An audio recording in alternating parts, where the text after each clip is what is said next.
You heard of Swami Vivekananda.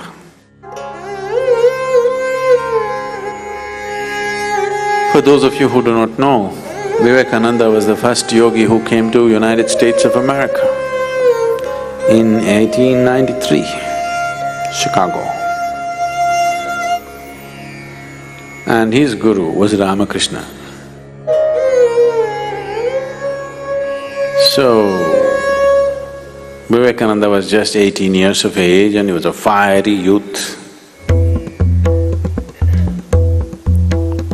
One day, somebody told him there is this mystic, Ramakrishna, you must see him, he has all the answers. You have so many questions, that's where you should go. So he went. He is all fired up, full of intellect and full of argument about everything. So he went to Ramakrishna and asked, "What is this all the time you're talking God, God? Can you prove there is God?" Ramakrishna said, "Well, I am the proof."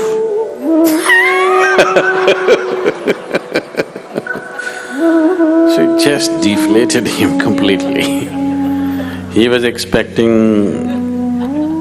all those head-spinning arguments. Ramakrishna said, "Well, I am the proof. I'm here. This is the proof." Then he made the mistake of asking, "Can you make me experience whatever it is?" Ramakrishna asked, "Do you have the courage?" Vivekananda was known to be a very brave man. He hesitated for a moment and he said, "Yes, I want to see." Ramakrishna just took his foot and put it on his chest. And Vivekananda did not get up from a samadhi state for hours.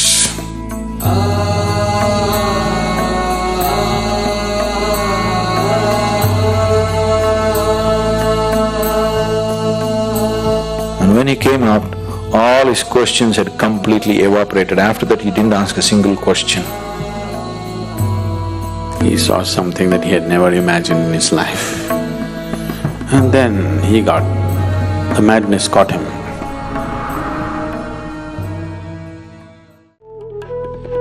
When I went to Dakshineshwar in Calcutta, Ramakrishna Paramahamsa, his immediate disciples, after he passed away, when they formed this Ramakrishna mission, a new order, Ramakrishna never gave them initiation into monkhood or anything. After he passed away, these people decided that they will dedicate their lives to spreading his message. They came together and they became monks by themselves. They decided their lives must be dedicated to making this message happen. And when they came together and formed a little ashram on the banks of Hooghly in Calcutta, there's a picture of them. They're standing like this next to the river and there's a photograph, somebody took a photograph of them. You must see these men. These are men, okay? They are like fire. So they took it upon themselves, these 8 people, and Ramakrishna Mission went across the world and spread the message, and even today it's one of the most productive spiritual groups. You know, they're still quietly doing their work in their own way.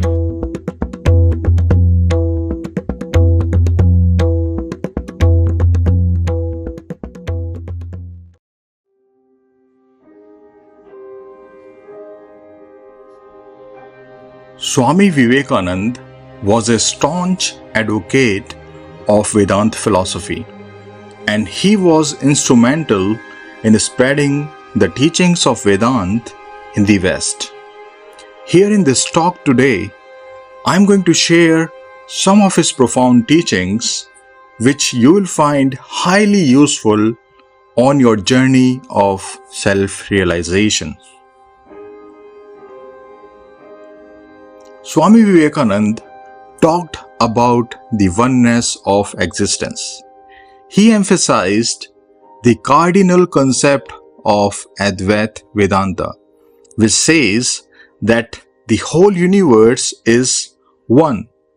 Behind these myriads of forms that you see in the universe, behind this multiplicity, there exists an underlying unity.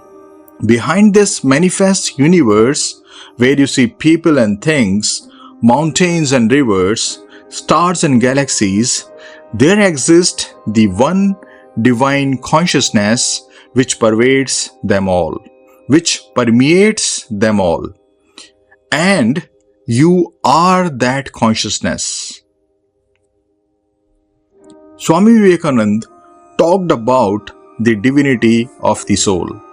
He taught that every individual has a divine essence within himself or herself.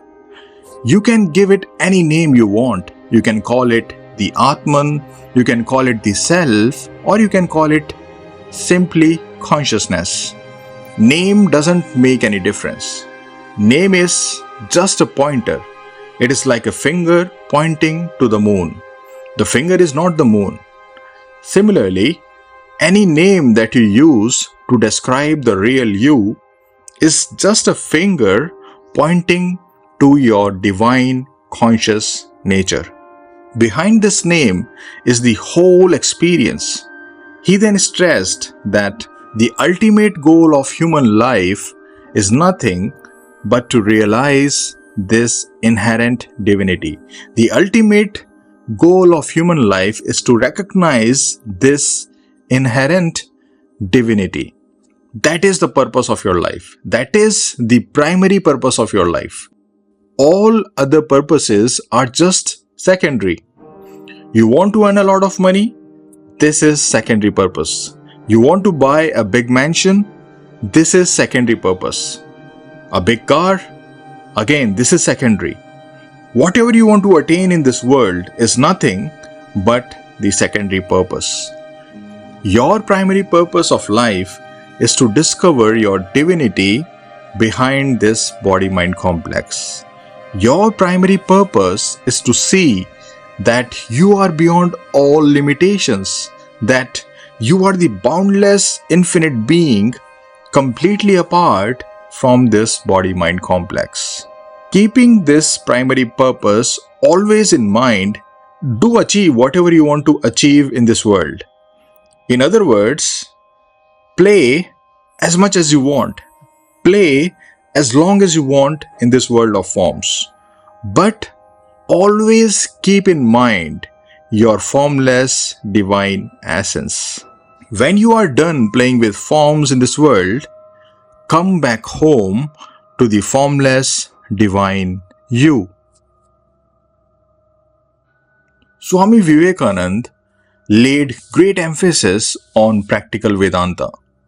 By practical Vedanta, he meant that the spiritual principles should be put into practice. Mere intellectual speculation won't give you anything. Spirituality is something which should be lived and practiced.